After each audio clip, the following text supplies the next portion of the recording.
Hello, people. Yeah, I am in a spot called Troopers Hill in Bristol. So I thought I'd make a nice video of this and talk about the point which I wanted to talk about today, which is about Francis Ngannou, AJ, boxing match taking place tomorrow. So that's an interesting one. Um, well, I have listened to quite a number of interviews by various boxing aficionados, analysts, ex-boxers, current boxers, even boxing world champions, ex-boxing world champions and all that. And the same thing that happened with the Tyson Fury pre-fight analysis is happening again, which is AJ should win this.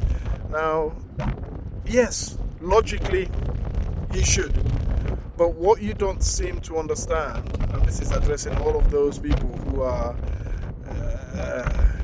I wouldn't say talking down Francis Ngannou, but haven't fully appreciated what Francis Ngannou is and what he represents, is this guy. I have been following UFC since 2012, so I've been, a big fan of the UFC, and I knew exactly when Francis Ngannou came in and fought his first fights, and we all knew about the monster that he was, and we knew when he faltered the first time with Stipe Miocic, and the reasons why he did. But there's something that people haven't fully grasped. One is that the absolute will to succeed, which Francis has talked about numerously.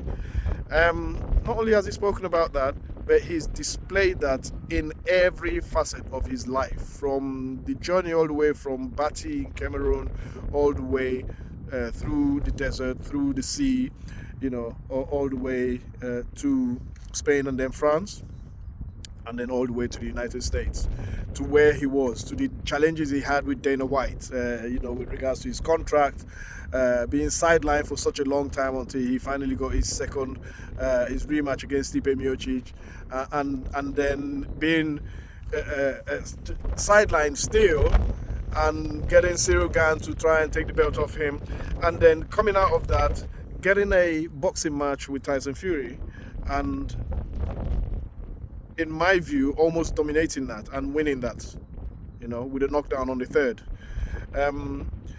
Francis Ngannou, I can tell you the ways in which he would actually win. And unfortunately, Joshua is my countryman,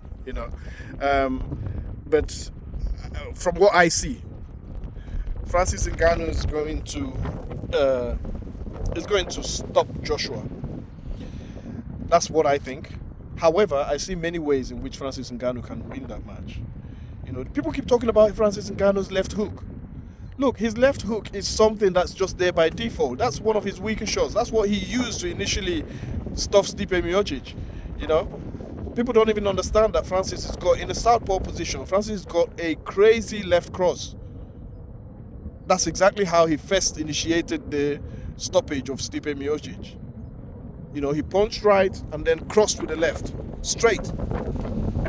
Knocked Stipe down, and then a flurry of blows, and then Stipe. So he's got crazy uppercuts, which he calls the Overeem. You know what happened with Alistair Overeem. Francis could just decide to blitz Anthony Joshua. He could just decide, he could go the craziest way, he could decide to blitz him, and the fight would be over in 2 rounds.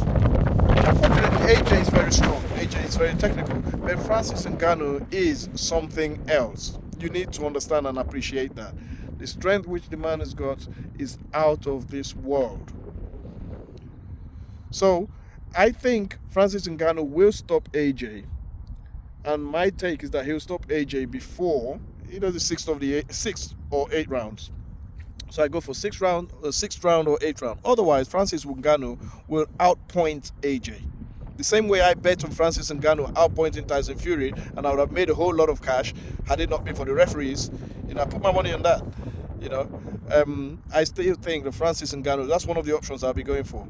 Him winning AJ on points. You just don't understand. The man just doesn't stop. You cannot stop him. You have to literally kill him. You have to kill him. Unless the referee jumps in and just for one reason or the other stops the fight.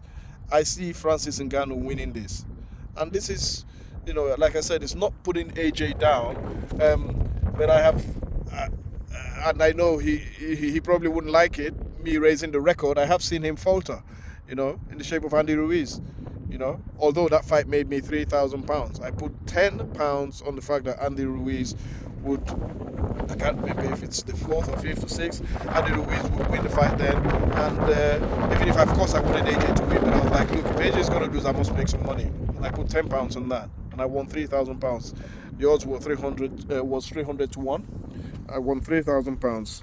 So, but the bottom line is this: I've seen AJ falter. Francis Ngannou, I know you could say he's not as technically sound as AJ, but believe me, this is heavyweight boxing, and he was as technically sound as could be with Tyson Fury anyway. So I think that he has got just enough tool sets and about 3 or 4 different ways to win the match with AJ. AJ is my countryman, but I have seen Francis Ngannou at work.